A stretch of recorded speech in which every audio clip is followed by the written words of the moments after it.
सभी को नमस्कार। एग्जाम हेल्प के इस डिजिटल प्लेटफॉर्म पर आप सबका स्वागत है।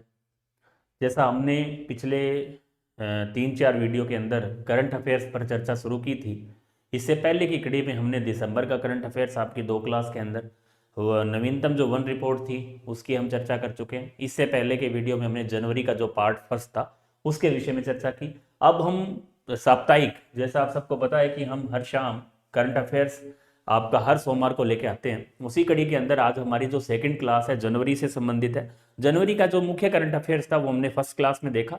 कुछ एक करंट अफेयर्स हम इस क्लास के अंदर देखेंगे, तो उससे हमारा जो जनवरी का जितना भी करंट अफेयर्स है वो हमारा लगभग रेडी हो चुका है। उसके बाद हम फरवरी में जाएंगे, फरवरी का जो करंट अफेयर्स होगा उसमें बात करेंगे। साथ साथ जो मुख्य बिंदु है जैसे स्पोर्ट्स है, एक क्लास ऐसी बीच में हम ले लेंगे जिसके अंतर्गत हम पूरे स्पोर्ट्स से संबंधित जो भी महत्वपूर्ण प्रश्न है, पुरस्कार से संबंधित जो महत्वपूर्ण प्रश्न है, या ऐसी क्लासें हम साथ साथ रखते जाएं, क्योंकि अभी परीक्षाओं में काफ़ी समय है, हमें ज़्यादा दबाव लेने की आवश्यकता नहीं है। जो चीज़ें हम आपको बता रहे हैं निश्चित रूप से आपको वहाँ से ये सारे प्रश्न मिलने वाले हैं। आपको केवल इनका रिवीजन करना है, रीडिंग करना है। इसकी एक प्लेलिस्ट भी बना दी जाएगी। इसकी जो पीडीएफ है, हमारा जो टेलीग्राम चैनल है एग्जाम हेल्प सूरतगढ़ के नाम से, उसमें ये प्रसारित कर दी जाएगी, वहाँ से आप इसकी पीडीएफ देख सकते हैं। तो आप निश्चिंत रूप से करंट अफेयर्स में, चाहे आपका स्कूल लेक्चरर हो, कॉलेज लेक्चरर हो, सेकंड ग्रेड हो, फर्स्ट ग्रेड हो, राजस्थान करंट अफेयर्स की आपकी निश्चिंत रूप से बहुत कम समय के अंदर 20 से 25 मिनट की क्लास होती है, जिसके अंतर्गत हम पूरा राजस्थान करंट अफेयर्स कवर करेंगे। निश्चिंत रूप से आपको इसके अलावा कुछ भी पढ़ने की आवश्यकता नहीं है। लास्ट टाइम के अंदर हम पूरा इसको एक बार रिवीजन भी करवा देंगे, क्योंकि सारा कंटेंट तैयार होगा। लास्ट में इसकी एक बड़ी क्लास लाइव लेकर उसमें सारा आपको करंट अफेयर्स तैयार करवाया जाएगा। तो हम शुरू करते हैं। आज हम रिवीजन देखेंगे। पहले इससे पहले की जो क्लास थी उसका रिवीजन एक बार थोड़ा सा महत्वपूर्ण पॉइंट्स है, क्योंकि यहां से प्रश्न काफी बार पूछा जाता है कि पद्मश्री जो अवार्ड है, पद्मश्री अवार्ड 2025 दिए जा चुके हैं, जिसमें राजस्थान के 3 व्यक्तियों को हमने बात की थी। बेगम बतूल, जिनको संगीत के क्षेत्र में मिला, इनका संबंध जयपुर जिले से है। इसी तरह सीन काफ निजाम, जिन्हें साहित्य व शिक्षा के क्षेत्र से मिला है, संबंध जोधपुर से है। बैजनाथ महाराज, जिन्हें अध्यात्म से जुड़ा हुआ ये पद्मश्री दिया गया, जिनका संबंध आपके सीकर जिले से। तो इन 3 लोगों को कई बार संख्या पूछ ली जाती है, कितने लोगों को पद्मश्री मिला है, पद्म भूषण मिला है, पद्म विभूषण मिला है। केवल राजस्थान के 3 व्यक्तियों को पद्मश्री पुरस्कार से नवाजा गया। इनका संबंध और इनका क्षेत्र विशेष कई बार एग्जाम में पूछा जाता है। इसी तरह हम देखें राजस्थानी मूल के लोगों को भी, 2 राजस्थान मूल के लोग थे, जिनमें रिक्की ज्ञानकेज जो चूरू के थे, लेकिन वर्तमान में ये कर्नाटक के निवासी हैं, जो कला के क्षेत्र में इन्हें ये पुरस्कार दिया गया है। इसी तरह पवन गोयनका, आपने गोयनका स्कूल का नाम सुना होगा लक्ष्मणगढ़ के पास, वो सीकर का निवासी थे और इनका वर्तमान कोलकाता निवासी को उद्योग और व्यापार के क्षेत्र में पद्मश्री दिया गया। तो ज्यादातर प्रश्न संभावना यहां से, कई बार यहां से भी पूछ लिया जाता है। तो ये एक बड़ा पुरस्कार है राजस्थान का। हम करंट अफेयर्स के अंदर मुख्य रूप से देखते हैं कि जो राजस्थान करंट अफेयर्स है वहां से ज्यादातर आपका कोई महत्वपूर्ण व्यक्तित्व है, राजनीति से जुड़ा हुआ है, अंतर्राष्ट्रीय राष्ट्रीय ख्याति प्राप्त कोई बड़ा पुरस्कार, बड़े राजनीतिक पद पर हो, इस प्रकार के प्रश्न ज्यादातर एग्जाम के अंदर पूछे जाते हैं। और निश्चित रूप से आपको इन क्लासों से इसका काफी बेनिफिट मिलेगा। आपको केवल एक बार क्लास को देखना है, पीडीएफ रीड करनी है, लास्ट के अंदर सबका रिवीजन आपका हम करवाएंगे, तो पूरी पीडीएफ भी आपको उसमें देंगे। सारा जो 6 महीने का करंट अफेयर्स होगा वो आपको एक साथ देंगे। आगे हम देखते हैं। इसमें है अर्जुन पुरस्कार। ये भी बहुत बड़ा पुरस्कार है, जो कि इससे पहले राजस्थान काफी लोगों को ये दिया गया था। 15 से 20 लोगों की एक बड़ी लिस्ट थी, जिसमें भारत के लोग हैं। उसमें राजस्थान करंट अफेयर्स में बात करें तो केवल एक महिला, एक व्यक्ति को यह दिया गया, जिनका नाम है मोना अग्रवाल। इन एकमात्र है जिनको पुरस्कार ये दिया गया, अर्जुन पुरस्कार। जयपुर की पैरा शूटर है मोना अग्रवाल को 2024 के लिए अर्जुन पुरस्कार से सम्मानित किया गया। मोना अग्रवाल ने पैरा ओलंपिक खेल में 10 मीटर एयर राइफल के अंदर आपको क्या किया था, इन्होंने कांस्य पदक जीता था। ऐसा प्रश्न कई बार एग्जाम में आता है, स्पोर्ट्स से जुड़ा हुआ अच्छा प्रश्न है, इसको भी आपको याद रखना है। इसी कड़ी के अंदर ये कुछ पुरस्कार है साहित्य से जुड़े हुए, जिसमें साहित्य अकादमी, केंद्रीय साहित्य अकादमी द्वारा हमारे एक व्यक्ति राजस्थान से जुड़े हुए हैं, राजस्थानी भाषा में मुकुटमणि को कौन सा पुरस्कार दिया गया था आपको? केंद्रीय साहित्य अकादमी का राजस्थानी भाषा के अंदर दिया गया है। कविता का नाम था गांव और अम्मा कविता संग्रह के लिए दिया गया। इनका संबंध कोटा जिले से है, ऐसा प्रश्न आ सकता है। इसके बाद बाल साहित्य पुरस्कार राजस्थानी भाषा के लिए किसे दिया गया? प्रहलाद सिंह झोरडा को यह पुरस्कार दिया गया। प्रहलाद सिंह झोरडा, इनका संबंध, इनकी कृति कविता संग्रह है कृति है मारी ढाणी। इनका तो था केंद्रीय साहित्य पुरस्कार था मुख्य रूप से राजस्थानी भाषा के लिए। ये बाल साहित्य पुरस्कार है जो मारी ढाणी कविता संग्रह के लिए दिया गया है, जो कि एक तरह से युवा साहित्य पुरस्कार। अब इसके बाद है ये राजस्थानी भाषा में है बाल साहित्य पुरस्कार। राजस्थानी भाषा में हमारा बाल साहित्य पुरस्कार किसको मिला है? मारी ढाणी कविता के लिए प्रहलाद झोरडा को मिला है। उसके बाद है युवा साहित्य पुरस्कार, ये हमारा दिया है राजस्थानी भाषा के अंदर। क्योंकि हम राजस्थान के रेफरेंस में बात करें, ये सभी पुरस्कार काफी भाषाओं के अंदर लगभग 15-16 भाषाओं में, अंग्रेजी में, हिंदी में, अलग अलग भाषाओं में दिए जाते हैं। लेकिन हमारा राजस्थान से जुड़ा हुआ व्यक्ति ये करंट है, तो राजस्थान से जुड़े हुए प्रश्न पुरस्कार कई बार पूछे जाते हैं। जैसे राजस्थानी भाषा के लिए युवा साहित्य पुरस्कार दिया हुआ है सोनाली सुथार को। सोनाली सुथार का संबंध बीकानेर से है। इनकी एक कविता है शुद्ध सोधु जग आंगणो, ये कविता संग्रह है शुद्ध सोंधु जग आंगणो। ये कविता के लिए आपको बाल साहित्य पुरस्कार दिया गया है, युवा साहित्य पुरस्कार दिया गया जो राजस्थानी भाषा के अंदर है। सोनाली सुथार का संबंध बीकानेर से। ये पुरस्कार मैंने एक साथ दोबारा आपको रिवीजन करवा दिया, पिछली क्लास में हमने इनको देखा था। इसके बाद है हमारा अगला करंट अफेयर्स की मेन मुख्य क्लास, जो पार्ट सेकंड के नाम से है। इसमें कुछ महत्वपूर्ण व्यक्तित्व हैं, जो चीज बची हुई थी जनवरी के अंदर वो हमने यहाँ शामिल की है, तो आप इसको अच्छे से देखेंगे।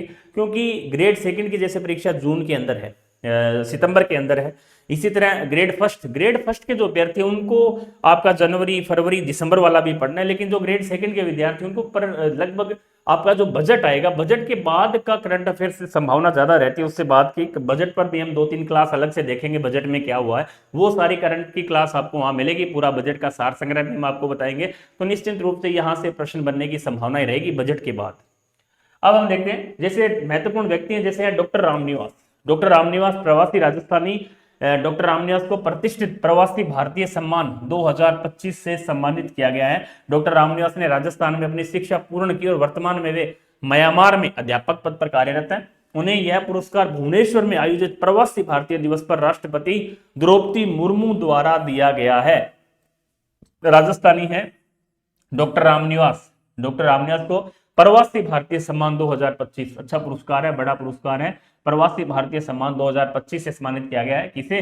रामनिवास कार्यरत है। उन्हें यह पुरस्कार भुवनेश्वर में आयोजित भारतीय प्रवासी दिवस पर राष्ट्रपति द्रौपदी मुर्मू द्वारा दिया गया। अगला है सुशीला मीणा। इसका नाम आप सबने सुना होगा। एक महिला क्रिकेटर, एक बच्ची गवर्नमेंट स्कूल में पढ़ने वाली थी, जो केवल एक अपने बॉलिंग एक्शन के कारण पॉपुलर हुई, सोशल मीडिया पर छाई और उसके बाद काफी तमाम उसको हेल्प राजस्थान के जो अकेडमी है इंडिया स्तर पर जहीर खान, तेंदुलकर वगैरह ने भी इसकी पोस्ट की थी, काफी चर्चित रही। इनका संबंध है प्रतापगढ़ की, ये बच्ची है प्रतापगढ़ के धारियाबाद तहसील की एक 13 वर्षीय प्रतिभावान युवा महिला क्रिकेटर सुशीला मीणा को सम्मानित कर गोद लिया। किसने? राजस्थान क्रिकेट संघ ने। राजस्थान जो क्रिकेट संघ है उसने उनको गोद लिया है, उनकी तैयारी वगैरह के जुम्मा लिया कि अच्छी बच्ची है, बॉलिंग बहुत शानदार कर रही है, क्रिकेट के अंदर इनका भविष्य उज्जवल होने की संभावनाएं हैं। क्योंकि काफी व्यक्तियों ने इनकी जो बॉलिंग एक्शन को देखा, उसके बाद सोशल मीडिया पर खूब बारिश हुई और उनको गोद लिया। किसने? राजस्थान क्रिकेट संघ ने। तो प्रश्न आ सकते हैं सुशीला मीणा का संबंध राजस्थान के किस जिले से है और वो क्या है? वो क्रिकेट खेलने की शौकीन है, क्रिकेट खेलती है और उनको फ्री ट्रेनिंग, सारी सुविधाएं गवर्नमेंट द्वारा फ्री दी जा रही है और प्रतापगढ़ जिले के धारियाबाद तहसील की है।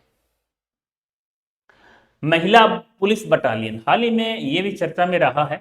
बजट घोषणा की अनुपालना में राजस्थान के अलवर, सीकर और बाड़मेर के अंदर महिला बटालियन की स्थापना की गई। अलवर, सीकर और बाड़मेर में 3 महिला बटालियन की स्थापना की गई है, जिसमें नाम भी दिए इंपॉर्टेंट है। पद्मनी जो बटालियन है वो आपकी सीकर में रहेगी, कालीबाई बटालियन आपकी अलवर में रहेगी, अमरता देवी बटालियन आपकी बाड़मेर में रहेगी। ये तीनों बटालियन इंपॉर्टेंट है, प्रश्न कई बार पूछ सकता है कि राजस्थान में हाल ही में किन 3 जिलों में महिला बटालियन, महिला पुलिस बटालियन का गठन किया गया है। तो उसमें है अलवर, सीकर और बाड़मेर, और अलग का नाम भी दे रखा है, पद्मनी सीकर में, कालीबाई अलवर में और अमरता देवी बाड़मेर। इसी तरह एक छोटा सा अभियान भी शुरू किया गया था राजस्थान सरकार द्वारा, कर्म भूमि से मातृभूमि अभियान। अब कर्म भूमि से राजस्थान के वर्षा जल को संचित करने के लिए एक नए अभियान की शुरुआत की गई थी, जिसमें पायलट प्रोजेक्ट के रूप में शुरुआत में केवल 3-4 जिलों को शामिल किया गया, जिसमें सिरोही है, आपका पाली है, भीलवाड़ा है और झुंझुनू और जयपुर जिलों में शुरुआत इसकी की जा रही है कि जो वर्षा जल है उसको संचित किया जाए, उसको रोका जाए, ताकि उसका दैनिक जीवन के अंदर या एक जल का जो संग्रह है वो किया जा सके। जैसे पुराने जमाने में आपने देखा होगा बहुत से ऐसे संसाधन थे, ऐसी जो टेक्निक्स थी, तकनीक थी जिसके द्वारा जल को संग्रहित किया जा रहा था, उन्हीं तकनीकों का उपयोग करके, पुरानी टेक्निक का उपयोग करके जल संग्रहण की एक शुरुआत की गई है, जिसका नामकरण भूमि से मातृभूमि अभियान रखा गया। यह अभियान आपके शुरुआती सिरोही, पाली, भीलवाड़ा और झुंझुनू जिलों में शुरू किया जा रहा है। इसके बाद एक और अभियान चर्चा में है, सुपोषित माह अभियान का तीसरा चरण। सुपोषित माह अभियान की शुरुआत 3 जनवरी 2025 को तीसरे चरण की शुरुआत हुई थी। कोई जमाने में इसको शुरू में 2020 के आसपास कोरोना काल में शुरू किया गया था। और ये इंपॉर्टेंट क्यों है कि ये कोटा बूंदी के जो संसदीय क्षेत्र है वहां से इस तीसरे चरण की शुरुआत हमारे जो लोकसभा अध्यक्ष है ओम बिड़ला, उन्होंने इसकी शुरुआत की है। और उप मुख्यमंत्री दिया कुमारी द्वारा 3 जनवरी 2025 को इसका शुभारंभ किया गया। इस अवसर पर गरीब व अप्रभावग्रस्त परिवारों की 1500 गर्भवती महिलाओं को पोषण किट उपलब्ध करवाई जाएगी। उद्देश्य है, सुपोषित माह अभियान को संचालित करने का उद्देश्य है गरीब व वंचित वर्ग की गर्भवती महिलाओं को उचित पोषण व स्वास्थ्य की सुरक्षा प्रदान किया जा रहा है। तो ये था ये अभियान जो इंपॉर्टेंट है, कई बार परीक्षा के अंदर पूछा जा सकता है, तो आप इसको थोड़ा सा ध्यान रखेंगे, इसकी शुरुआत कहां से हुई है और इसका उद्देश्य क्या है। आगे हम इससे संबंधित, जैसे राजस्थान विधानसभा हमारे सिलेबस में है, राजस्थान के जो महत्वपूर्ण व्यक्तित्व है, राजस्थान का मंत्रिमंडल है, राजस्थान के महत्वपूर्ण पद है, अध्यक्ष हैं उनके कौन कौन है, तो उन पर भी हम आगे चर्चा करेंगे करंट के क्लास के अंदर। आज हम जनवरी के अंतिम चरण में है। इस प्रकार से आपको जनवरी करंट अफेयर्स को पूरा रेडी करना है, तैयार करना है, इससे बाहर आपको पढ़ने की आवश्यकता नहीं। इसी तरह लोकायुक्त, अब लोकायुक्त को मैंने यहाँ क्यों लिया है, क्योंकि लोकायुक्त जो है हर साल, जैसे आरपीएससी के चेयरमैन है, आरपीएससी जो आयोग है वो अपना प्रतिवेदन हर साल, आपने देखा होगा शायद अनुच्छेद 323 के अंतर्गत आरपीएससी का प्रतिवेदन राज्यपाल के समक्ष रखा जाता है हर साल। अनुच्छेद में कंफर्म नहीं हूं, लगभग 323 है, कई बार परीक्षा में ये पूछा गया है। इसी तरह आपका क्या है, लोकायुक्त भी 1 साल का कार्यकाल अपना, जैसे उन्होंने कहा है कि हाल ही में कई बार ऐसा प्रश्न भी पूछ लिया जाता है, वर्तमान लोकायुक्त कौन है, तो प्रताप कृष्ण लोहरा ने 1 जनवरी 2024 से 31 दिसंबर 2024 की अवधि का जो भी अपना कार्यकाल का काम था उसको किसके सुपुर्द कर दिया, वार्षिक जो प्रतिवेदन है वो राज्यपाल के समक्ष प्रस्तुत किया है। जस्टिन लोहरा के कार्यकाल का यह चौथा प्रतिवेदन है, मतलब 4 साल हो चुके हैं उनको इस पद पर रहते हुए। ये आपका ध्यान में यहाँ क्या रखना है कि प्रतिवेदन कौन सा था, कई बार आ जाता है एग्जामिनर पूछ लगता है, क्योंकि एक बड़ा पद है लोकायुक्त का, राज्यपाल भी एक अच्छा बड़ा पद है, तो इनसे रिलेटेड ये जुड़ा हुआ है, तो कई बार एग्जाम में पूछा जा सकता है कि हाल ही में आप पहले आपसे नाम भी पूछा जा सकता है कि लोकायुक्त कौन है, तो आप बताएंगे प्रताप कृष्ण लोहरा। आगे जयपुर इंटरनेशनल फिल्म फेस्टिवल, ये प्रश्न भी है, यहाँ काफी संख्या में प्रश्न बनते हैं। इसमें जो पुरस्कार दिए गए वो ज्यादा इंपॉर्टेंट नहीं है, क्योंकि राजस्थान से जुड़ा हुआ करंट अफेयर्स हमसे पूछा जाता है, तो सबसे पहले इसका आयोजन पूछा जा सकता है, जयपुर में हुआ था। तारीख भी पूछी जा सकती है, 17 से 21 जनवरी 2025 को जयपुर इंटरनेशनल फिल्म फेस्टिवल का आयोजन किया गया था। इस 5 दिवसीय उत्सव में 48 देशों की 57 भाषाओं में 240 फिल्में दिखाई गई थी।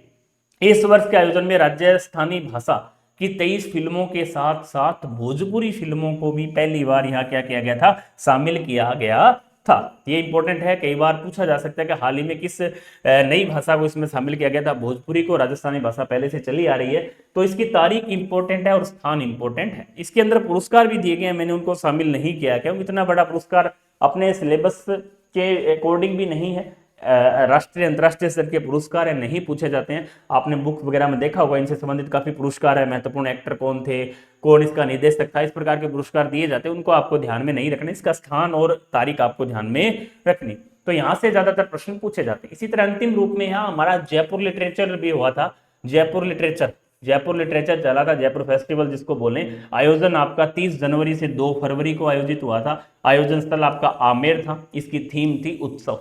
ये भी कई बार जयपुर लिटरेचर कब आयोजन किया गया था, यहाँ से पूछा जा सकता है। ये महत्वपूर्ण प्रश्न थे जनवरी करंट अफेयर से रिलेटेड। अब हमारी जो आगे की सोमवार की क्लास रहेगी वो मुख्य रूप से एक विशेष फोकस किए हुए टॉपिक पर रहेगी कि हम उसमें राजनीतिक व्यवस्था को लेकर आपको बता सकते हैं, या राजस्थान के महत्वपूर्ण पद हैं, विधानसभा है, किसी भी एक ऐसे करंट इश्यू पर हम आपके साथ चर्चा करेंगे, क्योंकि जनवरी का हमारा करंट अफेयर्स कंप्लीट हो चुका है। उसके बाद हम आगे फरवरी का शुरू करेंगे करंट अफेयर्स।